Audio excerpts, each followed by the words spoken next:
नमस्कार साथियों, शाला दर्पण पर स्टाफ रिजल्ट टैब एक्टिव किया जा चुका है। अतः इस मॉड्यूल पर आपको अतिशीघ्र कार्य प्रारंभ करना है। इस मॉड्यूल की मॉनिटरिंग सीधे अतिरिक्त निदेशक महोदया द्वारा की जाएगी। अब इस मॉड्यूल पर आपको कार्य कैसे करना है, यही प्रक्रिया मैं रामनिवास मेहरा आपको इस वीडियो में बताने वाला हूं।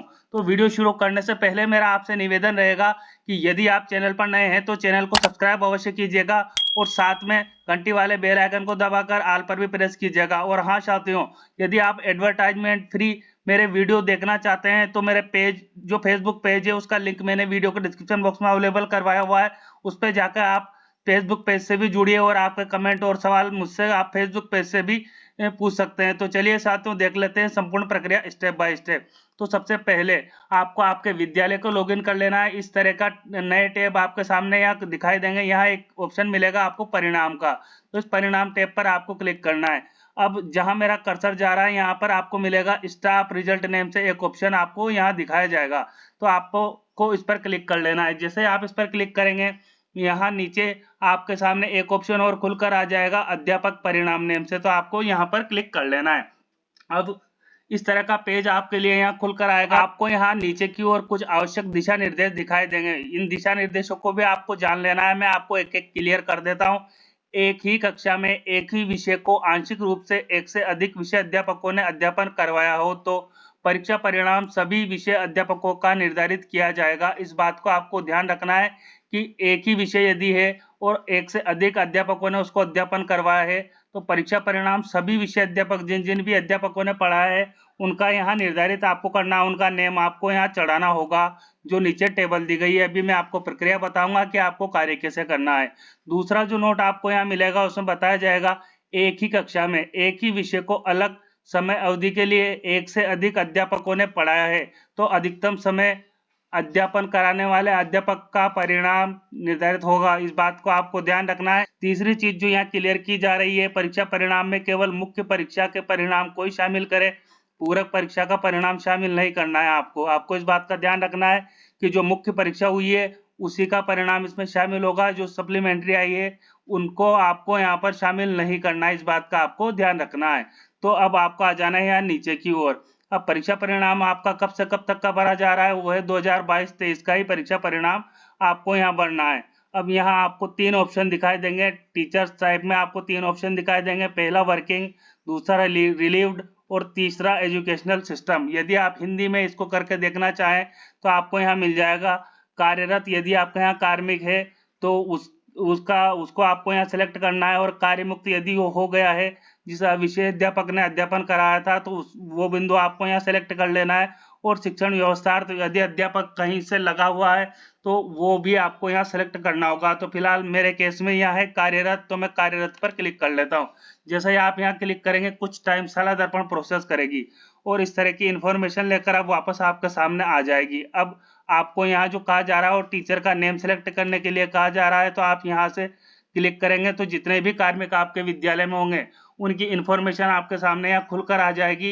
तो आपको यहाँ से टीचर का नेम सेलेक्ट कर लेना है। इस बात का आपको ध्यान रखना है। उसके बाद आपको यहाँ क्लास सेलेक्ट करने के लिए कहा जाएगा, तो यहाँ क्लिक करके आप क्लास सेलेक्ट कर लीजिएगा।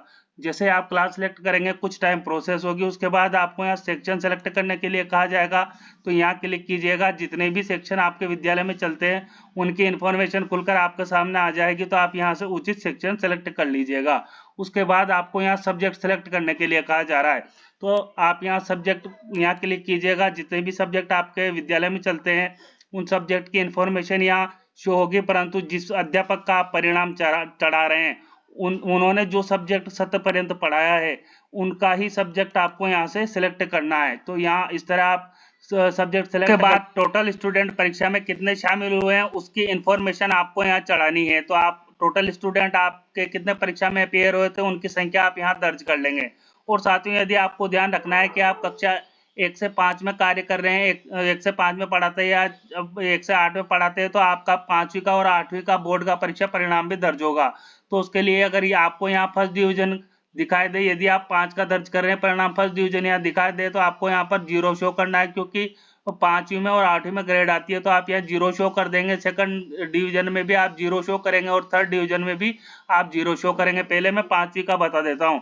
उसके बाद आपको बड़ी कक्षा का भी बताऊंगा। और आपको फिर अब यहाँ शो करना होगा आपके विद्यार्थियों की ग्रेड क्या क्या आई है। ऑटोमेटिक आपके लिए यहाँ फर्स्ट सेकंड थर्ड का जो ऑप्शन है वो ब्लॉक रहेगा, आपको यहाँ केवल ग्रेडिंग में बताया जाएगा। तो आपके ए ग्रेड कितने विद्यार्थी को आई है, बी ग्रेड कितने विद्यार्थी का आई है, सी कितने का आई है, और डी कितने का आई है, और ई कितने की आई है, वो आपको 5वीं के लिए और 8वीं के लिए लागू रहेगा। तो ये आपको यहाँ दर्ज करना है। अब हम यहाँ बात कर रहे हैं कक्षा 10 की। तो फर्स्ट डिवीजन में हमारे कितने विद्यार्थी पास हुए, वो आप यहाँ क्लिक करके, जैसे मेरे 12 विद्यार्थी हुए हैं तो यहाँ 12 मैंने दर्ज कर लिया है। और जैसे आप यहाँ दर्ज करेंगे कुछ टाइम बाद शाला दर्पण प्रोसेस करेगी। हालांकि शाला दर्पण में कुछ बग है, यहाँ आपको दिखाई नहीं दे रहा है। मैंने संख्या एंटर कर ली है, लेकिन यहाँ संख्या अभी टेक्निकल इशू की वजह से दिखाई नहीं दे रही है। तो कोई बात नहीं, आपको यहाँ टोटल जो है टोटल पास स्टूडेंट यहाँ दिखाई दे रहे हैं कि मेरे 42 विद्यार्थी थे और 42 विद्यार्थी मेरे पास हुए। तो आपको भी इस तरह यहाँ पर जो भी आपको जितने भी फर्स्ट डिवीजन है वो संख्या आपको यहाँ दर्ज कर लेनी है। सेकंड डिवीजन कितने हुए हैं वो संख्या आपको यहाँ दर्ज करनी है। और थर्ड डिवीजन आपके विद्यालय में कितने विद्यार्थी पास हुए वो संख्या आपको यहाँ दर्ज कर लेनी है। अब इस बात का आपको विशेष ध्यान रखना है कि टोटल स्टूडेंट आपके पास कितने हुए हैं वो आपको यहाँ ध्यान रखना है। फेल हुए हैं उनकी संख्या को घटा, इसमें से आपको घटा लेना है। तो मेरे 42 विद्यार्थी थे, 42 ही पास हो गए। परसेंटेज ऑफ मेन एग्जाम का जो परसेंट है वो 100% मेरा रहा है। उसके बाद अब अगली इंफॉर्मेशन आपसे यहाँ पूछी जा रही है, कार्मिक का विद्यालय में ठहराव अवधि कब से कार्मिक इस कक्षा का अध्यापन करा रहा, वो तिथि आपको यहाँ चुननी है। तो इसके लिए मेरे जो अध्यापक है जिनका नेम मैंने यहाँ सेलेक्ट किया है वो 2022 से यहाँ अध्यापन करा रहे हैं इस सब्जेक्ट को। और तो आपको भी इस तरह जो भी आप यहाँ जिसे क्लिक करेंगे आपके सामने कैलेंडर बॉक्स आ जाएगा, उसमें से आपको सबसे पहले यहाँ से ईयर सेलेक्ट कर लेना है। उसके बाद आपको यहाँ से मंथ सेलेक्ट कर लेना है कि कौन सा मंथ से ये अध्यापक यहाँ अध्यापन करा रहे हैं, वो मंथ यहाँ चुन लेंगे और तिथि आपको यहाँ मिल जाएगी, तो यहाँ से चुन लेना है। अब अगली जो इन्फॉर्मेशन आपको यहाँ देनी है, कार्मिक का विद्यालय में ठहराव अवधि कब तक इन्होंने अध्यापन कराया वो इन्फॉर्मेशन आपको देनी है। तो कब तक अध्यापन कराया, 2023 तो ऑलरेडी आपको यहाँ मिलेगा ही सही। उसके बाद आपको यहाँ ध्यान रखना है कि आपके यहाँ यदि एक से अधिक अध्यापकों ने कराया है तो वो आपको सबका उनका यहाँ ध्यान रखना है। ऊपर आपको बताया गया है कि जिस अध्यापक ने ज्यादा समय तक अध्यापन कराया है उन्हीं का आपको यहाँ दर्ज करना है। तो आपको यहाँ अवधि बतानी है। तो यहाँ मैं 2023 आज मैंने सेलेक्ट पहले ही कर रखा है, अब कहाँ तक पढ़ाया है तो वो मैं सेलेक्ट कर लेता हूँ कि मान लो कि इन्होंने फरवरी तक यहाँ अध्यापन कराया है। और मैं एक एग्जाम्पल के रूप में आपको बता रहा हूँ कि मान लो 15 फरवरी तक इन्होंने यहाँ अध्यापन करवाया। इस तरह आप यहाँ सारी डिटेल भर लेंगे। उसके बाद आपको यहाँ ऑप्शन मिलेगा ऐड का, तो ऐड पर आपको क्लिक कर लेना है। शाला दर्पण कुछ टाइम प्रोसेस करेगी और इस तरह का डायलॉग बॉक्स आपके सामने लेकर आ जाएगी, डेटा सेव सक्सेसफुली। तो अब आपको इसको क्लोज कर लेना है। अब जो आपने इंफॉर्मेशन दर्ज की वो इंफॉर्मेशन आपकी यहाँ आ चुकी है, बिल्कुल सारी इंफॉर्मेशन आपको यहाँ दिखाई देगी।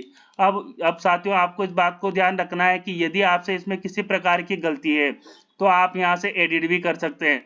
और यदि पूरे डेटा को आप डिलीट करना चाहते हैं तो पूरे डेटा भी आप यहाँ से डिलीट कर सकते हैं। तो इस तरह साथियों आपको सभी अध्यापकों का परीक्षा परिणाम यहाँ एंटर करना। अभी मैंने आपको एक अध्यापक का एंटर करके यहाँ बता दिया है।